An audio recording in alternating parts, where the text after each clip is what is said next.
Salam abituriyentlər, müəllimlər, kanalımın, səhifəmin izləyiciləri. Bu dəfə biz başlayırıq Python testlərindən izahlara. Pythonda birbaşa alt proqram dərsindən funksiyalardan, prosedurlardan başlamaq istədim. 11.7-nin belə bir test nümunəsi var, 12-ci test nümunəsi. Deyir ki, alt proqramın nəticəsini müəyyən edir. Biz bilirik ki, alt proqram ikidir olur, funksiya və prosedur. Funksiya mütləq nədir? Returnlə və qaytarma olmalıdır. Prosedur isə bir gedişatdır. Funksiyanı da təyin etmək üçün bir açar sözündən istifadə edirik. Baxa belə bir nümunəyə.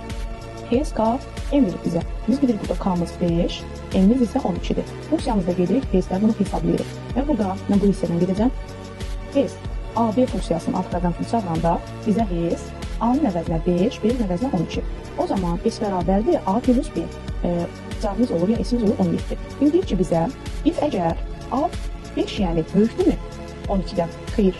O zaman else-yə düşürük. Else-də s bərabərdir s minus b. S-imiz neçə idi? 17. 17 çıxılsın 12, aldıq 5.